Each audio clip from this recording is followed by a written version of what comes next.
Hello, my name is Greg, And I'm Will. and we're here for our first episode of Theme Parks and Patents. Today we will be talking about the patent for the Indiana Jones and the Temple of the Forbidden Eye ride.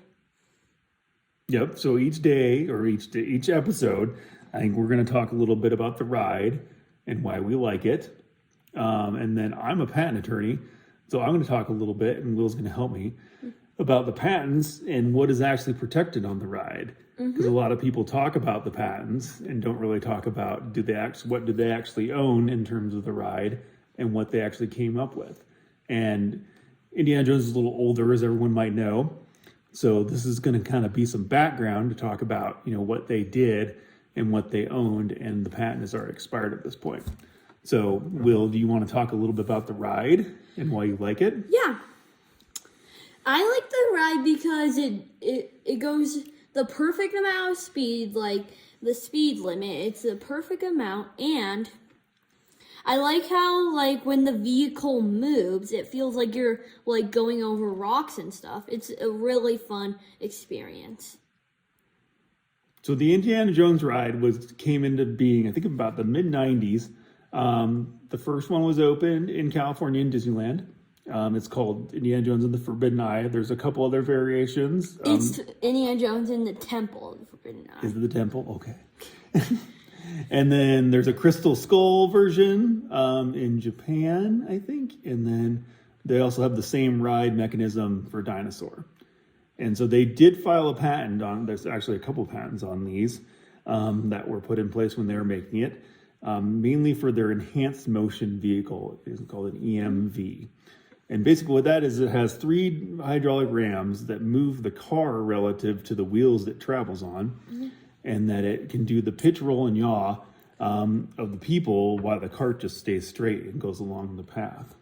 And a bunch of people think there's a little thing under it, and then that thing has little wires that are hanging onto the car and that move the car, but there's actually a flat surface, and then there's another thing, and there's little hydraulics under here, and it makes the car move. Well, there's a flat part under here. Yeah. So this is a bit of an older patent, and I think they had at least 2 of them back in the mid 90s when they got these. It was, and we're going to cut in some pictures of the patents here to show you. It has pictures of the ride and what they have envisioned, but they're pretty broad, and the claims. So when you're talking about a patent, it's just not the patent or the pictures that they own. What they actually own is what's spec'd out in the claims, and so what they actually can get through the patent office and say, I claim this, that's what they actually own. So back when they did these Indiana Jones patents, they actually got pretty broad claims. These days, you're probably going to get fairly narrow claims, just because it's much harder to get a patent these days. Patent examiners are much more strict on what they'll allow through. And so in the future, right, we're going to start talking about some newer rides. Yep. What are some of the newer stuff we're going to talk about? So there's the system for the Donkey Kong ride in Super Mario Land. We're going to talk about the patent for the Haunted Mansion ride. That's older. That's kind of more background. Yep, and we envision talking about the Splash Mountain patent. Yeah. And then there's some new ones. There was one, for I think the headset in Mario. But I can guarantee you, so anything about Epic Universe, the new Universal Park, which we'll talk about, because that's kind of a hot topic looking at their patents, I can pretty much guarantee you they will not get very broad claims. So we're going to see, they're claiming for the Donkey Kong ride, the offset track pad is kind of what people think. But once it's all said and done and they actually get the patent issued, it'll be very interesting to see what they actually own out of that. Oh, and since Epic Universe thinks they own the Donkey Kong system, they don't actually do, because Japan Universal, they have the Super Mario Land first, and they're building a Donkey Kong ride too. They are, but it's the same company, so they basically own it together. So back to Indiana Jones. We'll kind of put up some of the pictures here. They had tons of claims. They were super broad. So even just the idea of having a base that goes on track and something that moves and can be controlled, like where the people sit, like the carriage, that moves relative to the base that's on the track. They have claims that are just about that broad. So this is very good protection. I'm not quite sure what happened with these, but they disclaimed, which means they gave up on a lot of the claims and said they wouldn't enforce them or they wouldn't own them anymore in about 2005. So I don't know if that's because there was an issue or what, they got in a litigation fight. The one thing I can think of that's very similar is the Spider-Man ride in Universal is fairly would be covered under what they were claiming. So there may have been an issue with Universal or some sort of litigation there. And you've been on Spider-Man and like it, right? Mm-hmm. Yeah, it's a good ride. And something to add on, we'll pull up this picture towards the end of the video, but they actually had a different idea for it. It wasn't always used to be a car. It was actually envisioned to be an elephant once. Yeah, so often in these patents, you'll put in different kinds of things to show, the breadth of your idea and show it, not that it could just be a car, it could be something else. And here in this patent, they started with what? Do you remember? An elephant. Yep, it was an elephant that they could move up and down when you're sitting on it.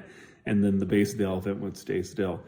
So even the idea, they had claims so broad, so the idea of being able to individually control the cars is in this patent, which is wild to me, I guess, but it maybe the idea that everything before that time, the track controlled what the cars were doing. So anything like the most obvious example, something like Splash Mountain, the logs can't be controlled.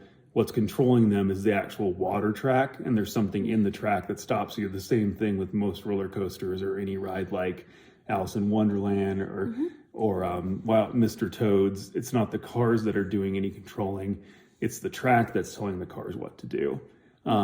So in this patent, in the Indiana Jones, they were claiming and actually got claims allowed and issued, which means they could enforce them, of being able to say, "Hey, car, I need you to stop." And that you could actually talk to the cars individually and tell them what to do, which apparently in the mid-90s hadn't been done before, which is pretty amazing. So, any other thoughts on Indiana Jones? Anything else? I have a thought on the elephant.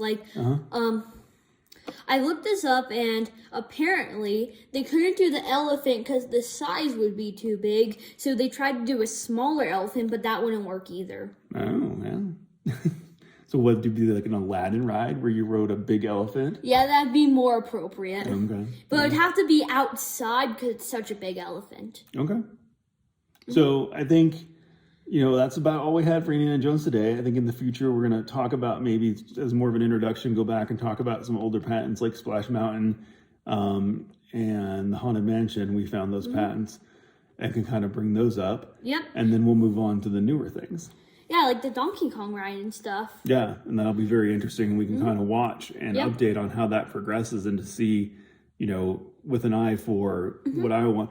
This, just to make it clear, this is not legal advice. I am an attorney, but I'm not putting this to any particular fact pattern, but I'd be interested to say, what you're looking at and what Universal or someone actually owns and what, Disney could basically get away with as a way to get, depending on what their claims cover, to see if something like Donkey Kong, if they really do, if they do own the false track idea entirely, it'll probably be something much more narrow than that, I would imagine. So. And if we can find the patent for it, we might do the Mario Kart ride.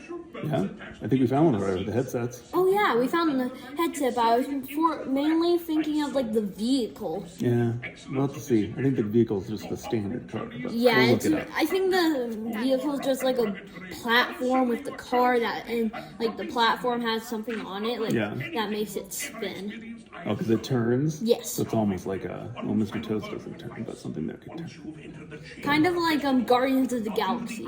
Yeah, or Roger Rabbit turns, so it's almost like you're just wearing a headset and Roger Rabbit. Well, on Roger Rabbits, you can actually spin the car. And then we did know that Roger Rabbit, some parts, I thought they spinned it for you. Well, it does spin you in some parts, just we didn't know this before, but you can actually spin it. Okay. But there's a ride we've been on where they force you to look in certain directions. I'm trying to think what ride that is. Nothing's coming to mind. Where they actually Well, Haunted Mansion, for sure. They turn you and force you where to look. Yeah. Okay. So that's all we had for today. Oh yeah, I remember Spider-Man.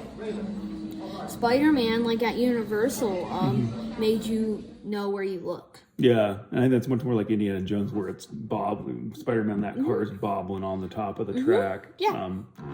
So I almost think they would infringe Disney's patent unless they got permission to use that technology. Yeah. So, all right. Anything else? We're finishing up? Yes. All right. Bye. We will talk to you guys next time. Until then, I'm Greg. And I'm Will. And wish everyone a good night.